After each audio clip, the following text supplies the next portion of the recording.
Good morning, South Africans. Le kae na? Re tsogile. Ya man, ke bodisa ke malepa monna. No, we phetole monna batho go ba bua le wena. Yeah, so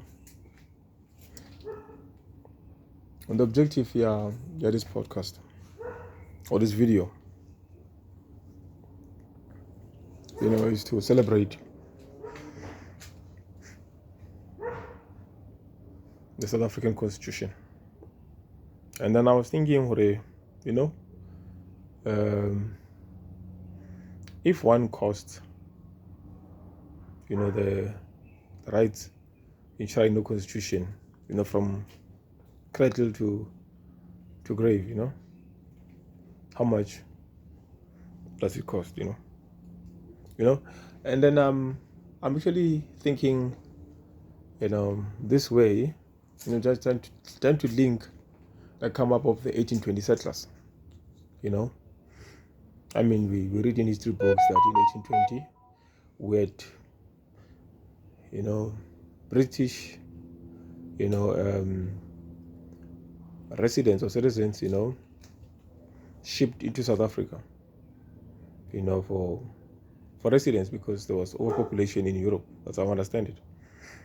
And I understand they were sent here with, startup capital of, I think it was £5,000 each. So I was also thinking, well, hey man, I mean, if you have a child that was born in 95, when Mandela signed into legislation the Bill of Rights, that then what would be the cost of the exercise of those rights, the application of the resources to carry out those lives, to bring life to the Bill of Rights, in the main, to actually guarantee the right to life, because the child is to be born in a hospital, and that means right to health. The child has to go to school. There's the right to education, and education, basic education is free. You've got the feeding schemes. The cost of that from preschool, grade 1 all the way to grade 12, and after grade 12, then you have free higher education, and then you complete your degree. Yes, how much would that cost? Would it amount to £5,000, 1820 rates? I'll have to do my calculations and see how that goes. Yeah, and then I also, trying to change the narrative on the story that we are told about Jan van Riebeeck, the arrival of Jan van Riebeeck in South Africa. It was April, just to be sure about the date, in 1562. And I think that I mean, Jan van Riebeeck was introduced to me as a colonizer, but I think that history is actually overrating him. I don't think Jan van Riebeeck was a colonizer. I think he was actually colonized. Because if you go into history books and you dig up what was the supreme law in the land all over the time, I should think that it was during the papal supremacy and the doctrine of discovery. So Jan van Riebeeck, was actually, he came here on a ship of the Dutch East Indian Company.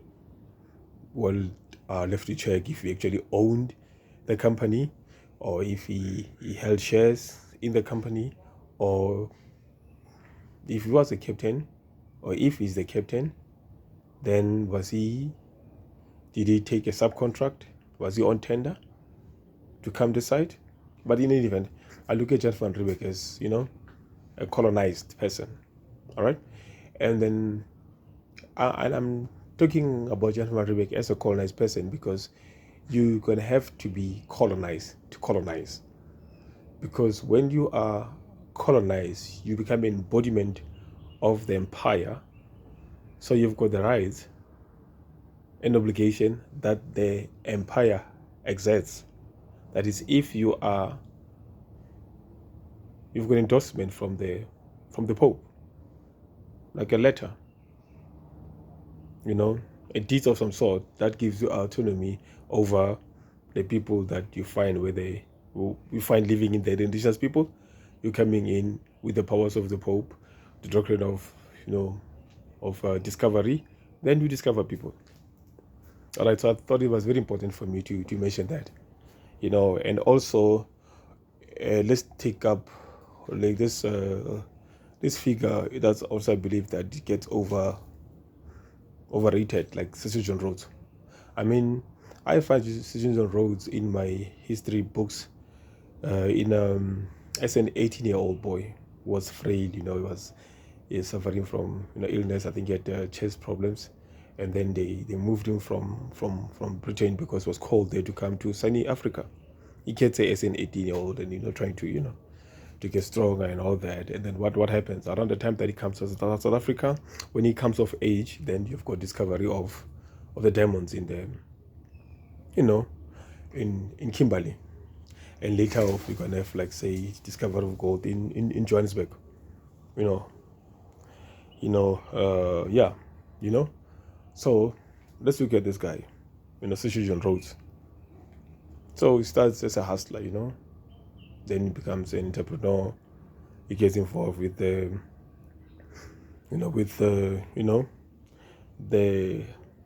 what do you call them? Yeah, I think they were like the Zamazamas, man, in a diamond field. I think it was a quarry. They were digging up holes to find the diamonds. All right.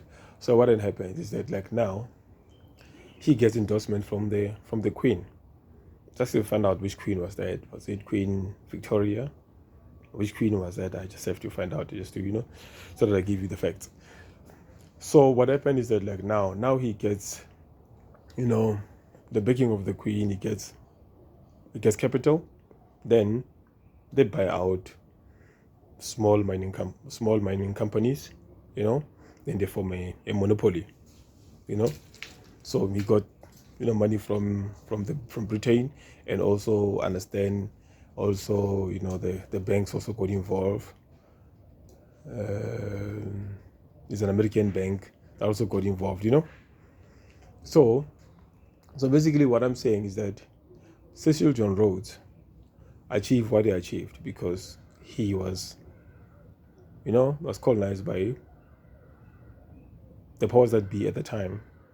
But around this time, it was the Great Britain, and he came and he achieved what he achieved, with the endorsements from the Queen.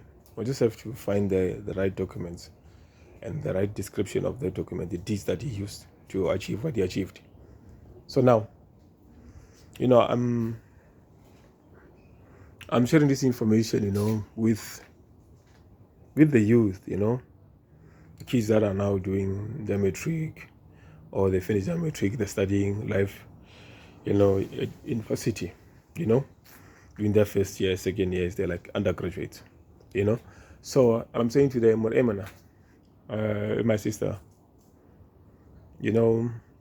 look at the Constitution as a codification document, a document that colonizes you. And if you saw allegiance to the Constitution, and then you exercise the economic rights that are that are vested on you, or that you acquire from the Constitution, you will achieve the dream deferred of our elders. All right. But then it's very important that you must get this lesson. But that's not to sway you in any way of how you vote, but you need to have information, the right information. Here it comes.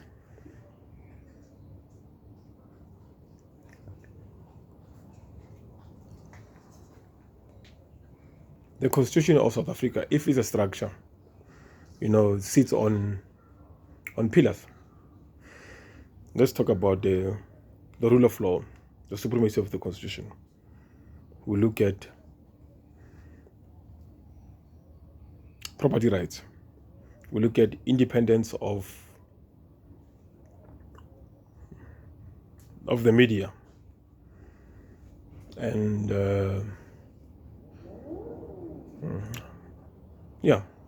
I've mentioned the supremacy of the Constitution, right? Look at these pillars. What we as black people have, we have the rule of law. We don't own the media, so we're not opinion makers. I see, podcasters, cats, when I put up videos, they're trying to balance the scale, by coming straight at you, unfiltered. So we don't have independent media. And I'll say something about court judgments, about the judges and who they are. You know what I mean? But normally the judges they maintain the status quo. Very, very important. All right. So I'll tell you this way, before 94, black people in South Africa did not have rights. We did not have property rights. We acquired property rights in 94. So the principle of property rights is new to us. We know this,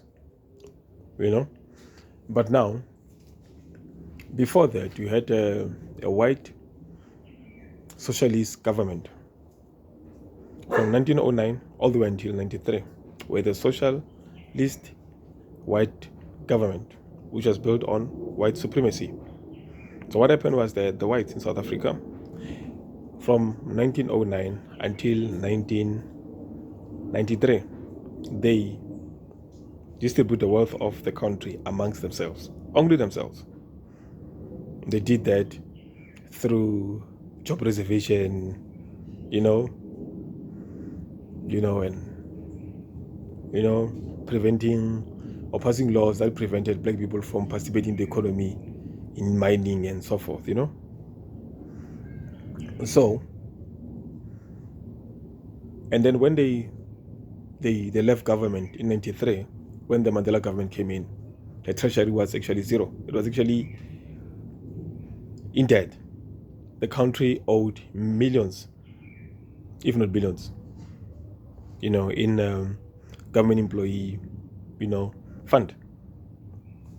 The nationalist government looted the treasury. Okay? So, we have a history of white misrule in South Africa. And nobody has accounted for that. Nobody has apologized for that. I mean, as I stand here, my grandfather worked for railway and passed away in 74. And my grandmother did not get any pension. All right? So you can imagine how much is that in interest to this day. That is owed by the apartheid government. Of course, it's now owed by the South African government because their successors in title. Okay, now let's go to 1909 and going all the way back to 1820. What do you